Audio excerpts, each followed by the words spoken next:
you, sir, for this answer. I wanted to ask two very quick questions right now. So you've always talked about being an accountable society. So what is your opinion, given that you have served for such a long time as a professor at IIM? What is your opinion about the existing education system in India? Do you think it is accountable?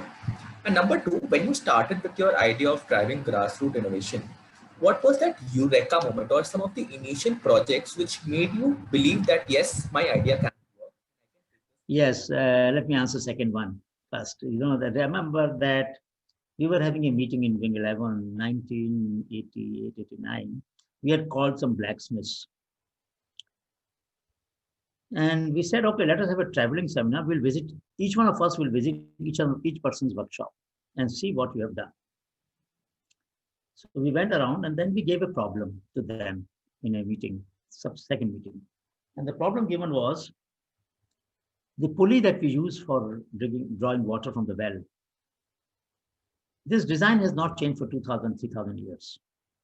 So when women pull the water through a pulley on the well, sometime the water is heavy, and if they feel fatigued, accidents take place. Bucket falls in the well, or even the person sometimes falls in the well. So our society designed a bunch of hooks through which you can get that bucket out of the well. But we did not design any solution by which bucket will not fall into the well. So Amrit Bhai Agrawat, one of our leading innovators, who came to the inauguration of our first conference in 97, wonderful human being from Pikor village in Junagadh. He and many others designed a very interesting pulley, and his was the best, where you put a small lever. So when you leave the rope will slide down, and then the lever will press against the rope and hold it where it is. So now you can leave the rope and gasp for the breath. It's such a beautiful design. Simplicity at its best. So there's a groove and there's a lever here.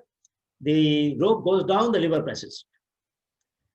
And this solved a problem which remained unsolved for 2,000 years. That means innovators will not only solve problems that they identify, they could also solve the problem which when they are challenged. And this was a challenge-induced problem, and they solved it. So I must say that I got more and more convinced. Similarly, once I was in Shodhyatra and Kutch, and we were together, many volunteers. Chetan was with me, and many other people were there. And Ramesh was also probably with me. Purushottam was with me, one of our colleagues who died.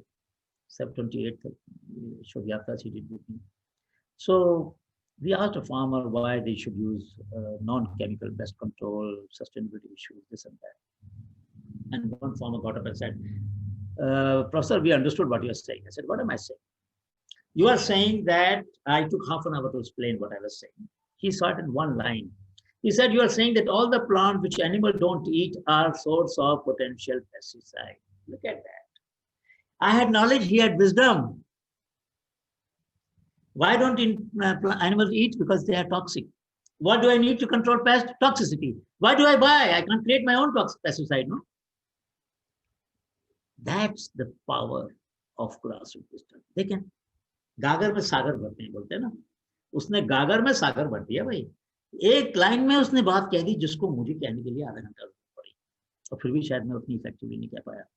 So there is not just technological wisdom, there is also philosophical wisdom, there is also institutional wisdom, there is also cultural creativity at grassroots level. And all of that is very valuable, very precious. What was the other part of your question?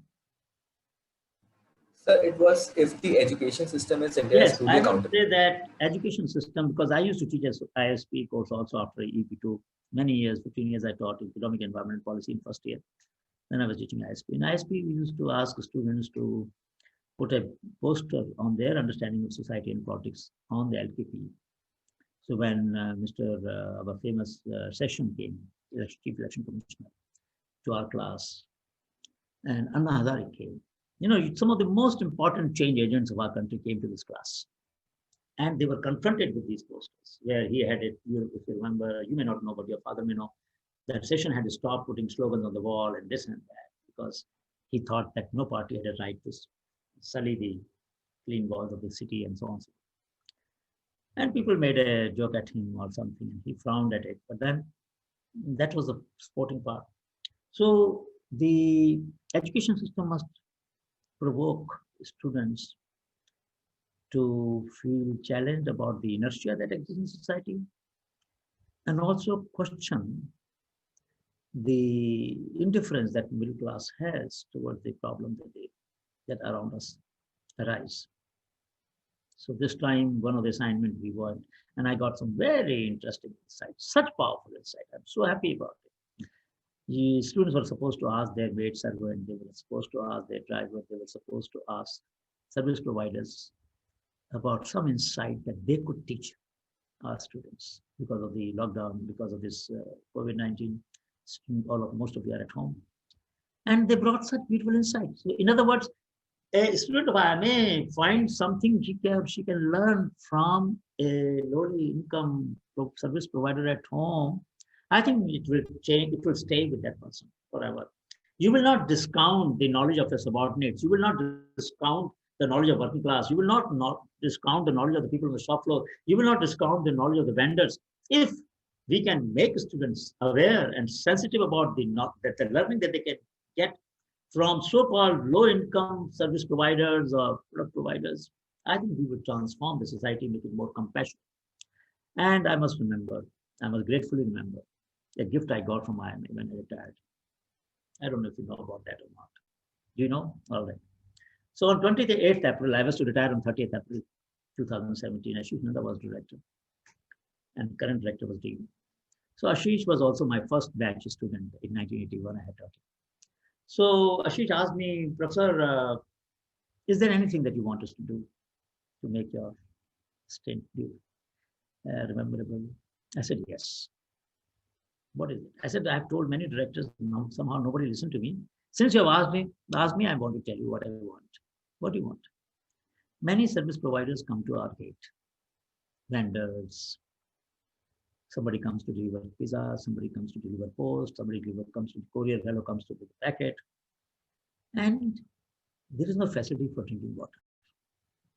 For a poor person who earns 100, 200 rupees to buy a bottle of 10 liter, 10 rupees or 12 rupees per liter, it's not easy. Auto drivers stand there. They take our students to various places. Where would they drink water? Can you make a drinking water point? You see at the gate, there is a cold filtered water cow. That was a gift I got on a retirement day. To me, that is the accountability. You're accountable to that person who's coming to provide service to you. उसको पानी नहीं पिला सकते, क्यों नहीं पिला सकते भाई? उसको पानी नहीं चाहिए, हमको प्यास नहीं लगती.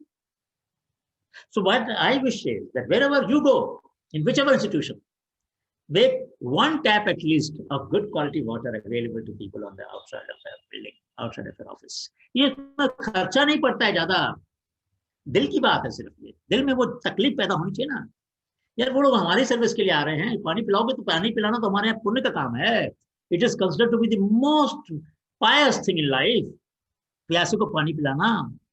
But you know, from here to Ambawadi you go, you won't find a drinking water point. What is this? How do poor people drink water then? उनको प्यास नहीं लगती. So I'm very grateful. And to me, this is a public policy issue. Access to clean drinking water is the public policy issue. But if public policy makers don't answer this question, individual citizens of this country cannot remain indifferent. Public policy should not mean that the space for individual initiatives or institutional initiatives is closed. No.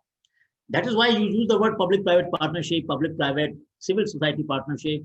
We want every part of the society to work toward the public policy goals, not just government. Public policy is not just government's responsibility. It's responsibility for all of us to fill the gaps that somehow markets are not able to bridge. And those gaps, in this case, were met by our institute. Why not? So I would say that, please remember that this institute has been very kind to me in every sense of the term. The students, the faculty, the staff, the directors.